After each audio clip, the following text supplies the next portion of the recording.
Welcome student. आज हम जिस टॉपिक पे बात करने वाले हैं वो डेप्रिसिएशन की बैलेंसिंग मेथड है।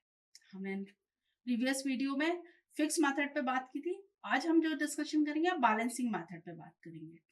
फिक्स मेथड में हमारा डेप्रिसिएशन का अमाउंट फिक्स था, यहाँ अकॉर्डिंग टू बैलेंस हो।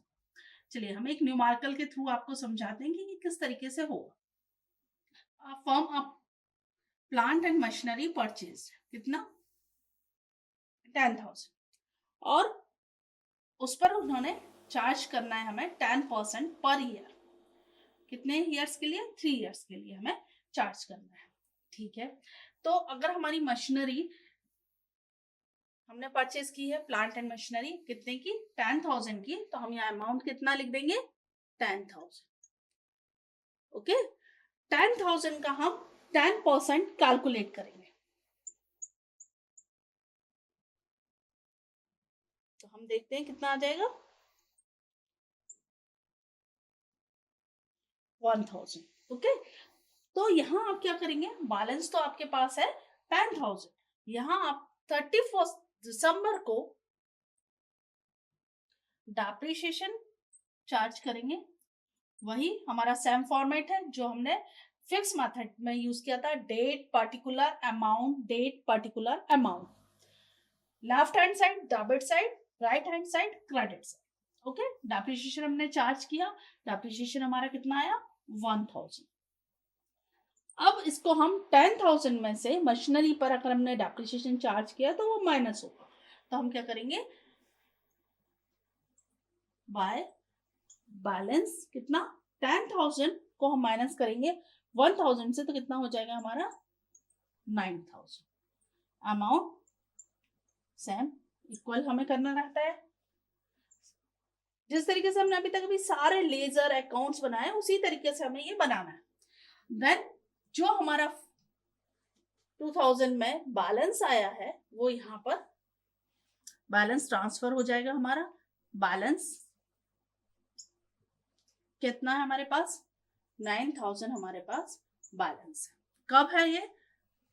2001 में, 1 जनवरी को। ओके, नाउ हम फिर कैलकुलेट करेंगे किस पर? फिक्स मेथड में हम फिक्स डेप्रिसिएशन चार्ज कर रहे थे, पर हम यहाँ पर बैलेंसिंग मेथड में जो हमारे पास बैलेंस अवेलेबल है, कितना हमारे पास बैलेंस अवेलेबल है? 9,000। इस पर हम कितना चार्ज करेंगे? 10%। 9% हम कैलकुलेट करेंगे तो हमारे पास कितना आ जाएगा? 900। Now bye depreciation. कब ये डेप्रिसिएशन है? ये आपका है 2001 में 31 दिसंबर। ओके, कितना? 900। अब हम 900 को किस में से माइनस करेंगे? 900 को हम माइनस करेंगे 9,000 में से।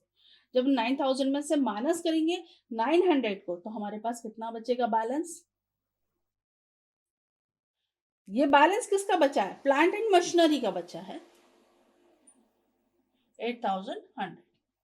इसका फिर हम टोटल लगा लेते हैं, 9,000 आ जाएगा हमारे पास।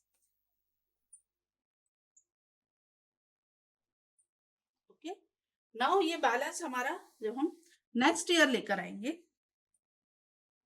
ये कौन सा है? थर्ड ईयर, क्योंकि हमें 3 इयर्स के लिए अकाउंट बनाना है, तो थर्ड ईयर में हम लेकर आए।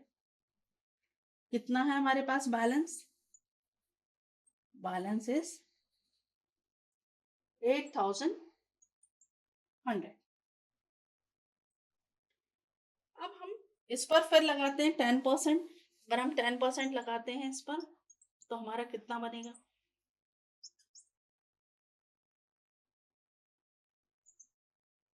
810 बनेगा। ठीक है, किस ईयर में? 2002 में 31 दिसंबर बाय डेप्रिसिएशन कितना चार्ज करेंगे हम? 810। ओके, किस पर किया हमने? जो हमारे पास बैलेंस आया। ये बिल्कुल हमें ध्यान रखना है कि बैलेंसिंग मेथड पे हमें बैलेंस पर डेप्रिसिएशन कैलकुलेट करना है। ओके, नाउ बाय बैलेंस, इसको हम इसमें से माइनस करें तो हमारे पास कितना आ जाएगा? अगर हम 8000 100 में से 810 माइनस करते हैं तो हमारे पास आ जाता है 7290। ओके, हम इसको टोटल लगा लेते हैं।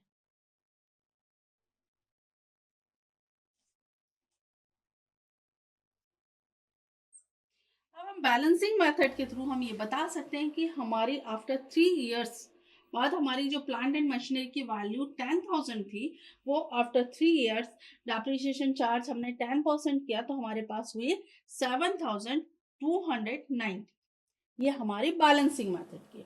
और अगर हम इसको फिक्स मेथड से कर रहे होते तो फिक्स मेथड से हम क्या करते हैं, हमेशा 1,000 ही लगाते। फिक्स मेथड में हम क्या करते हैं कि ये 10,000 का 10% कैलकुलेट कर लेते और हम तीनों साल लगाते। मैं ये भी आपको कर कर बताती हूँ कि अगर हमने ये बैलेंसिंग मेथड से किया है तो हमारी प्लांट एंड मशीनरी की वैल्यू है 7,290। और अगर हम 3 इयर्स में लगा रहे होते, जैसे कि अगर हमारी 10,000 की प्लांट एंड मशीनरी है और हर साल हमने कितना किया होता, 3,000 माइनस करते तो हमारे पास कितना मिलता हमें, 7,000। मीन्स जब हम फिक्स इंस्टॉलमेंट मेथड से डेप्रिसिएशन चार्ज करते हैं तो मशीन की वैल्यू डिफरेंट निकलती है, और बैलेंसिंग मेथड से हम जब मशीन पर डेप्रिसिएशन चार्ज करते हैं तो उसकी वैल्यू डिफरेंट निकलती है। दोनों मेथड में हमें क्या करना है और ध्यान रखना है कि फर्स्ट फिक्स मेथड में हमें फिक्स इंस्टॉलमेंट में मतलब फिक्स अमाउंट पर ही हमेशा डेप्रिसिएशन लगाना है, और बैलेंसिंग मेथड में बैलेंस जो बैलेंस आया है उस पर हमें कैलकुलेट कर कर डेप्रिसिएशन चार्ज करना है। Okay, thank you very much.